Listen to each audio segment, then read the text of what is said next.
Woo! Hey guys, welcome back to my channel. If you are new here, I'm Corey Blonde. This is the Girl Math Podcast, and I always talk about shit that goes down. Shit that goes down in my body, what I eat, binge eating, anxiety, depression, the whole lot. The whole lot. And today, I'm going to bring up this book. I've only read 10 pages, but those 10 pages, best believe I cried. I have never cried at a book before that is non-fiction. That's how you know this is a good damn book.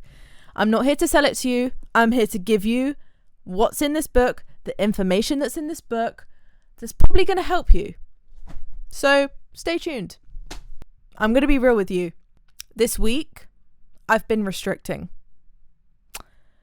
I've not even sorted out what I'm eating for dinner yet. I've not really had much, and what I have been eating is literally bread, literally just carbs, and that's alarming. It's alarming. I don't want to fall back into the cycle again, but what I will say since restricting is that my anxiety has reduced, and that raised alarm bells to me because I was like, hang on. It made me think my body is connected to my mind. My gut is definitely connected to my mind. What I put in my body is affecting how I feel. It's affecting my mental health. And the proof is in the pudding. You are what you eat. And I don't want to be that bitch that says that, but you are what you eat. I got these two books.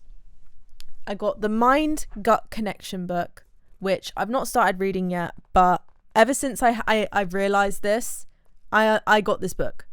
And it probably talks about the microbiome and stuff like that. And this book, Cleanse to Heal, is giving you the solutions as to how to properly cleanse and reset your gut, basically. Get rid of the toxins, get rid of what you've been putting in your body. And I'm not promoting restricting, by the way. That's not what I'm doing. Because I understand that me restricting is very unhealthy. It's an unhealthy way of doing things. But as we all know, with binge eating, you're either binge eating or you're restricting. There's no middle ground. And whilst I'm restricting, I'm trying to implement healthier habits and maybe, having a chocolate bar here or there, but I've definitely cut back. And I guess it's just finding that middle ground. So I'm not being like, I'm restricting and I'm staying here. I'm saying I'm restricting, but I'm trying to find healthier ways of coping with not falling back into the trap of binge eating. So that's where I'm at. Let's get into it. Yes, I've read 10 pages, but I'm going to briefly overview what this guy, my man, Anthony William, has said. First and foremost, he calls out the people which he names an army in hiding. We are that army in hiding. Everyone subscribed to this channel, everyone that watches it and relates to my videos and understands binge eating will relate to what I'm about to say. He says, I feel like I'm doing a little story time. What if I told you that there are thousands of people hiding away from the world? What if I told you that there are literally hundreds and thousands? What if I told you that there are literally millions? People who use what little life... I'm dyslexic. It's the people who use that little life force they have left to pick up what they need from the store off hours when they know it won't be crowded. That's only 2 sentences in and I already want to cry. Because best believe I have gone pretty much my whole teenage life and adult life to the stores when it's late and dark or early in the morning because I don't want to go when it's crowded. My anxiety is so bad, I hate supermarkets. It's been a thing that I've been bottling up for so long and I feel like no one ever understood. I hate supermarkets. I hate it. It's so disorientating. The lighting is off. There's so many people and it's just like overstimulating. It's overstimulating and there's too much noise. There's so much going on. Anyway, that was the first 2 sentences and I was already like, I'm hooked. It's the people who don't go out for the light-hearted dinner and a movie because they don't feel well enough. Me, that is so me. Oh my gosh. People who miss their best friend's birthday party, engagement party, or bachelorette party, or wedding, and even baby shower, they miss it all because they aren't up to it. What did I literally say last week? I didn't want to go to my best friend's birthday because I didn't feel good. And I told myself, I kind of tricked my brain into thinking I'm not going to feel well. I'm not going to feel well. And guess what? I didn't feel well because my anxiety is so bad. And I feel like such a bad friend. Do you think there's just a handful of these people? No. There's a whole army of them. We are that army, guys. I don't know what more to say. I really feel like this podcast is making people feel less alone. This book is making millions. This is what #1 New York's best-selling author. It's helping millions of people. So I want to help you guys if you don't have this book, because not everyone can buy books. So let's get into it. He also goes on to say, so from the outside in, right? I'll relate this to binge eating because he doesn't talk about binge eating specifically, but what I will say is, when you have those binge eating episodes, so say you've eaten the whole cupboards the night before, the next day you go to work or you go to school, whatever it is, and you're eating a salad or you're eating healthy or you're not eating at all or you're not eating that much, and all people really see is you eating good or you not eating much at all. So they just kind of put this label on you that, oh, you're like a healthy person, you look good, you're fine. He basically says he's calling out the people that say, oh, well, you look good, but inside they're dealing with the pain, dizziness, body temperature fluctuations, burning sensations, anxiety, depression, troubling thoughts, fears, brain fog, and fatigue, with no answers in sight. And not having answers is one of the worst feelings on earth. There's people that have gone from diagnosis after diagnosis and still not found an answer, or non-diagnosis after non-diagnosis and still not understanding.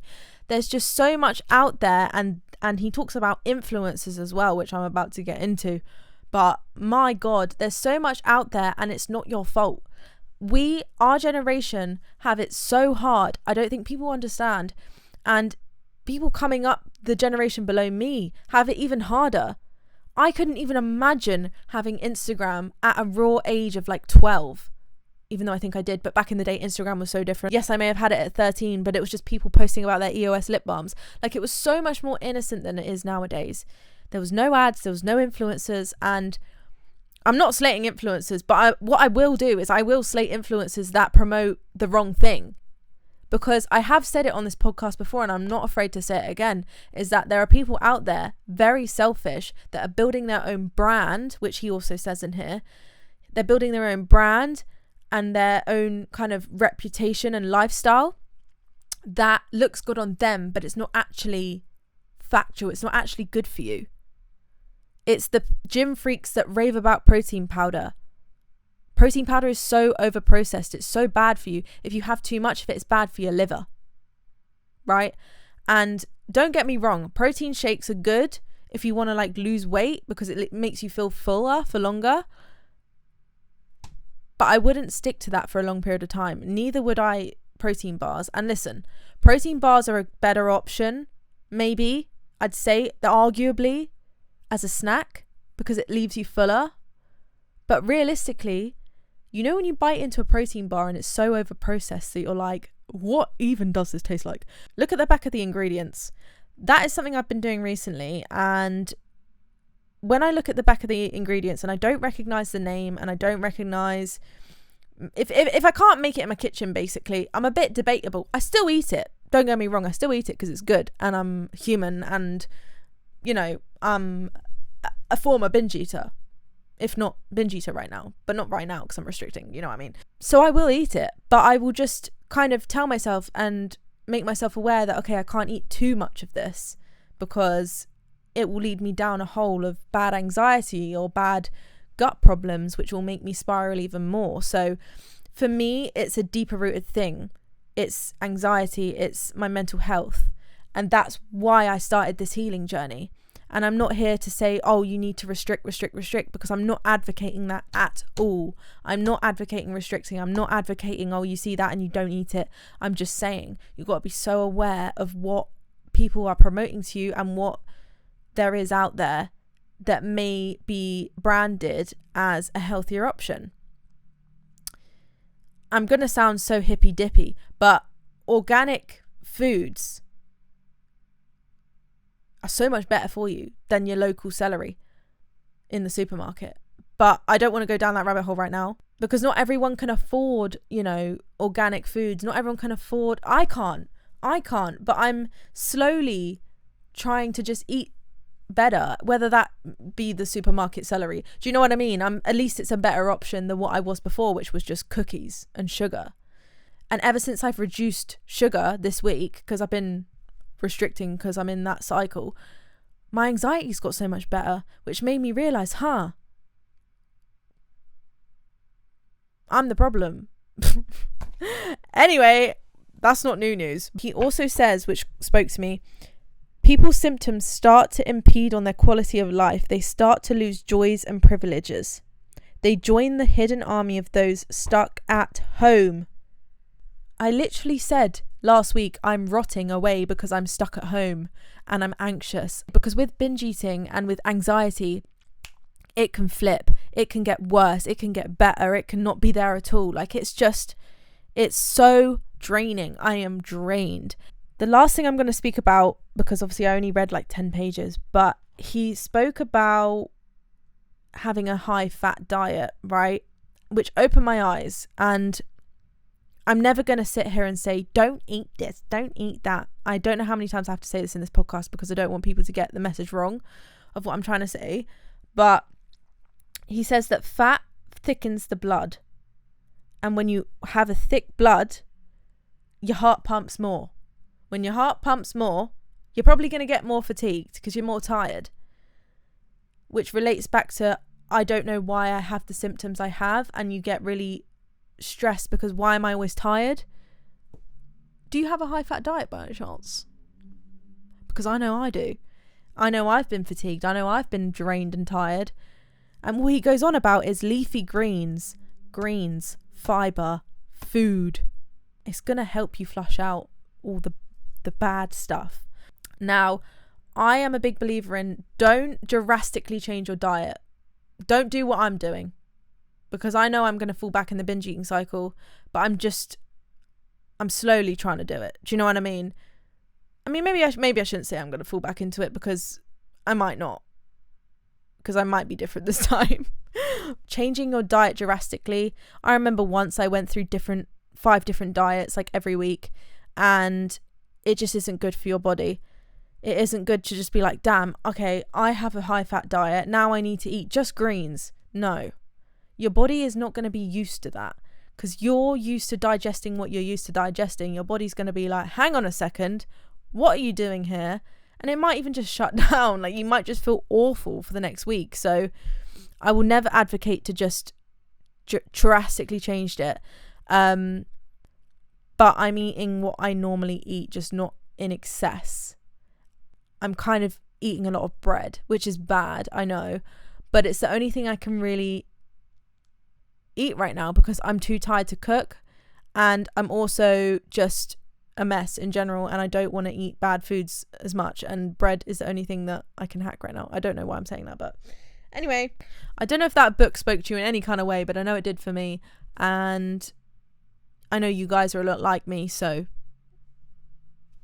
I don't know if that helped. I hope it did. On a side note, I have a sports massage booked today, and I'm brooking it. I have never in my life had a massage, really, let alone a sports massage. If you guys know, sports massages kill. They hurt. I just know I'm going to come out of this bruised. But you know what?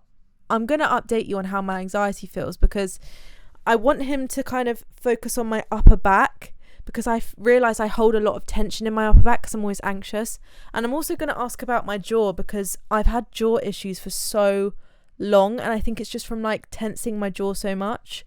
So we'll see if he can fix that, but I'll let you guys know. Sports massages aren't fun, but afterwards you feel really good. So I will let you know, because I've noticed that baths are helping me a lot lately as well, just to relax. I really struggle to relax. My body is always just tight, so I will let you know. But yeah, I hope you've enjoyed this episode. If you have, comment below and make sure you guys are subscribed.